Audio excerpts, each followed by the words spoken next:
Hey guys, welcome to this video, which is gonna be a review of the Invincible Iron Man number 595. Now, if you're caught up on um Marvel Comics right now, especially the Invincible Iron Man series, the numbering went from 12 to 594 to 595 now. Does this make sense?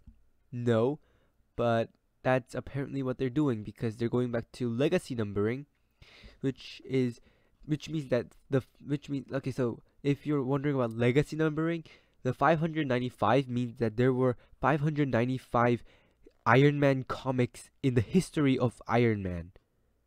Just all, every comic book under the Invincible Iron Man title is counted as another addition to that 595 one. So that's why it's suddenly 595, in case anybody's confused. But I thought this was okay issue. I mean, I think everything's okay. I never totally dislike anything, but and I kind of, it's weird because I never recalled Iron Man having this mask, this faceplate in comics. This faceplate resembles the movie Iron Man, yes, except for that big glowing triangle in the forehead, which is reminiscent of the actual comic Iron Man, but it's rarely. That's just weird. I don't know. I don't think actual comic Iron Man ever had a faceplate like this, but who knows? Am I right?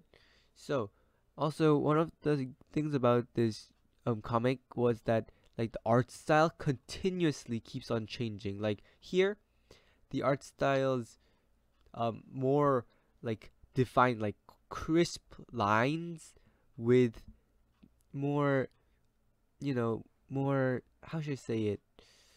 More comic like structure, more crisp lines, and a more sort of flatter color scheme with only a few colors.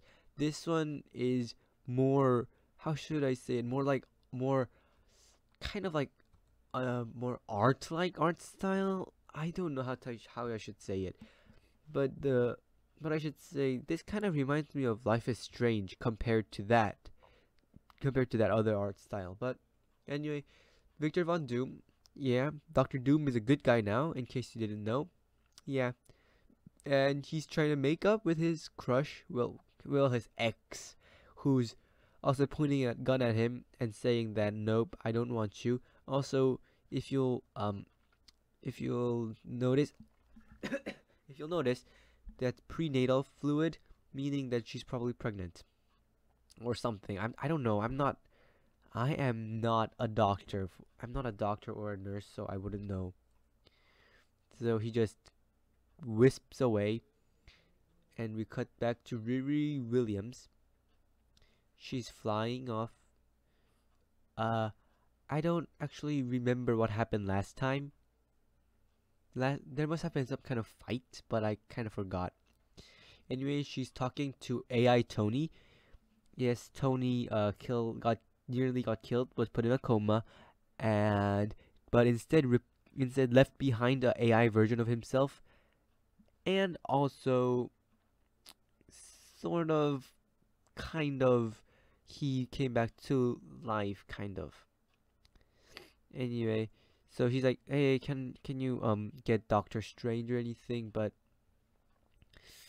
she can't, kind of, and then her boot fails, so she lands, kind of, and she like crash lands, kind of. Anyway, so, and she's kind of famous. I guess. This is a guy who has a crush on her, apparently.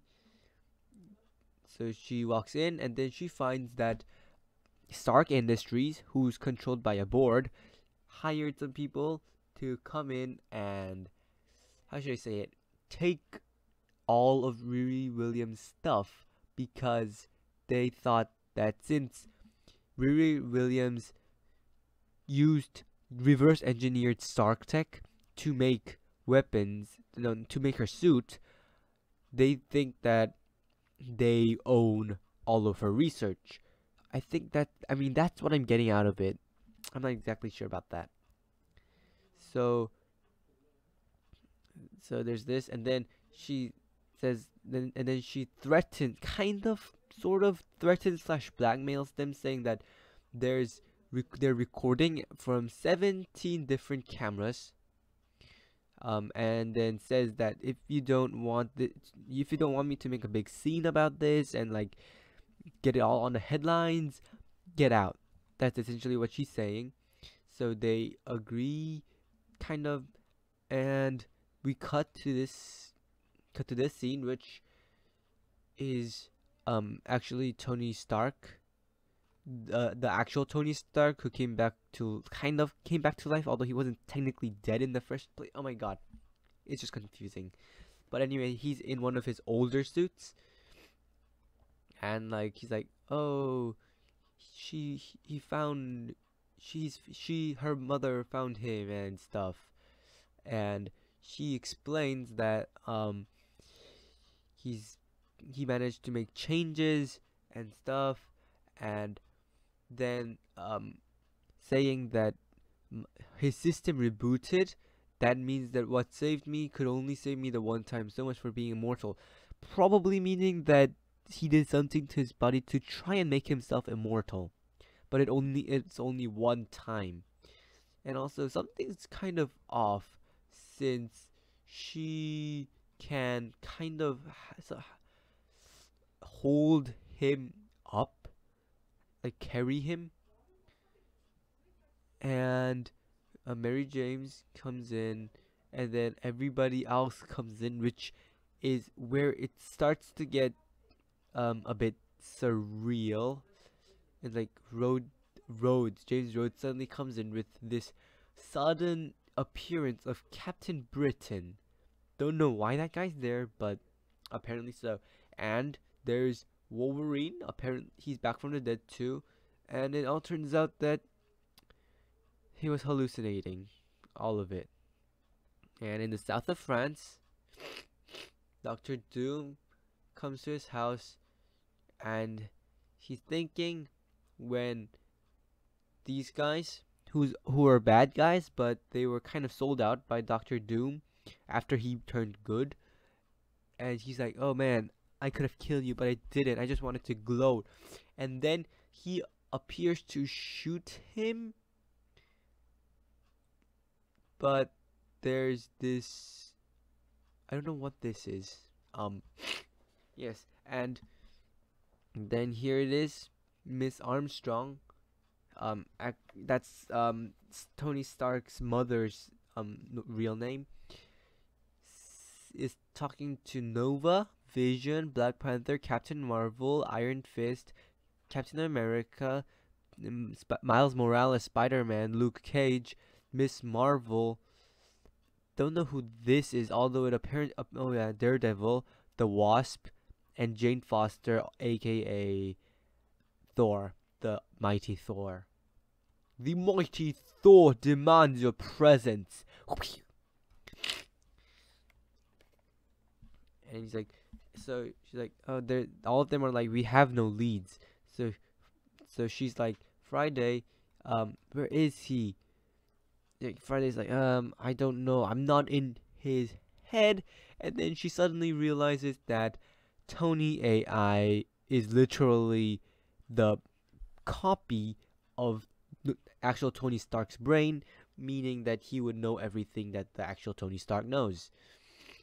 So she kind of calls him here and says, you're the digital consciousness of Tony Stark. This has been duly established. You are a full digital reproduction of his brain. You know exactly what Tony Stark knows. You know exactly what he doesn't want me to know and why. You know where Tony is, don't you? And he kind of gets out of it by saying, to be fair, no one's directly asked me before now. And this technically is true because he wasn't lying. sneaky. And this big to be continued. So that's about it. Geez, my family talking in Korean. Anyway, yeah, that's it, guys. What did I think of this after going through it one more time? Huh. Honestly, it was a normal episode. It's okay. I know a lot of people don't like Riri Williams very much. I don't mind it. I'm just a character's a character. Who cares? That's my opinion. But you can have your own opinion. You know, who cares, right? Have a good day. Bye. And also, look at that. Look at that. It's like a short, chubby version of Iron Man. Man, look at that. Look at that. It's just like a short, chubby. And next issue, Ghost in the Shell No Machine, because they don't want to get hit by copyright. But anyway, have a nice day.